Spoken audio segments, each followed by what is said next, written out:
வணக்கம். சற்று முன் வெளியான முக்கிய அறிவிப்பின்படி குடும்பத் தலைவிகள் அனைவரும் பயன்பெறும் வகையில் கலைஞர் மகளிர் உரிமைத்தொகை திட்டத்தின் கீழ் மாதம் ரூபாய் 1000 வழங்கப்பட்டு வரும் நிலையில் அந்த தொகையை உயர்த்தி வழங்க உள்ளதாகவும் மேலும் விடுபட்ட பெண்களுக்கு மிக மிக முக்கியமான மகிழ்ச்சியான அறிவிப்புகள் வெளியாகியுள்ளன. இதை பத்தி விரிவாக வீடியோல பார்க்க போறோம்.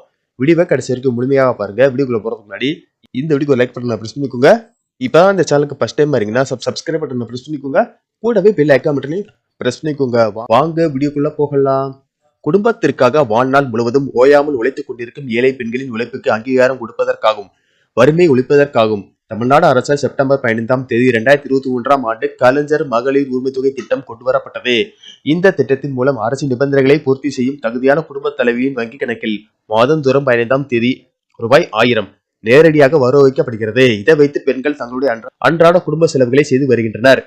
அது மட்டுமல்லாமல் தங்கள் சொந்த செலவுக்கு குடும்பத்தினரை சார்ந்திருக்க வேண்டிய அவசியம் இருக்காது. பலரும் தங்களுக்கு வரும் தொகையை சேமிப்பு திட்டங்களுக்கு மாற்றி எதிர்காலத்திற்காக சேமித்து வருகின்றனர். இந்த நிலையில் இந்த தொகையை விரைவில் உயர்த்த போவதாகவும் தமிழ்நாடு முதலமைச்சர் மு.க.ஸ்டாலின் அறிவித்துள்ளார். அவரின் கருத்துக்கு வலு சேர்க்கும் விதமாகவும் பெண்களின் எதிர்பார்ப்புக்கு வலு சேர்க்கும் வகையிலும் மகளிர் உரிமை தொகையை ரூபாய் 2000 ரூபாயாக உயர்த்தி கொடுக்க வேண்டும் என தமிழ்நாடு காங்கிரஸ் எம்பி கார்த்தி சிதம்பரம் தெரிவித்துள்ளார்.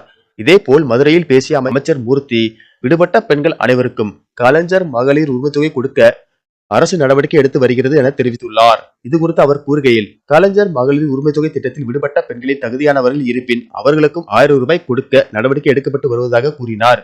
புதுக்கோட்டையில் செய்தியாளர்களை சந்தித்த காங்கிரஸ் எம்பி கார்த்தி சிதம்பரம், கலைஞர் மகளிர் உரிமைத்தொகை திட்டத்தில் 1000 ரூபாய் கொடுப்பதை மாதம் 2000 உயர்த்தி கொடுக்க வேண்டும் என தெரிவித்தார்.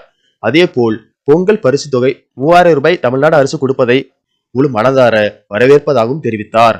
இந்நிலையில் கலைஞர் மகளிர் உரிமைத்தொகை திட்டத்தின் கீழ் மாதம் ரூபாய் 1000 தகுதியான பெண்களின் வங்கி கணக்கில் செலுத்தப்பட்டு வரும் நிலையில் வருகிற பொங்கல் பண்டிகையை முன்னிட்டு குடும்ப தலைவிகளை மகிழ்ச்சிப்படுத்தும் விதமாக அவர்களது வங்கி கணக்கில் முன்கூட்டியே, அதாவது ஜனவரி 12 முதல் 14ஆம் தேதிக்குள் உரிமைத்தொகை வரவு வைக்கப்பட உள்ளதாக தகவல் வெளியாகி உள்ளது. நன்றி, வணக்கம்.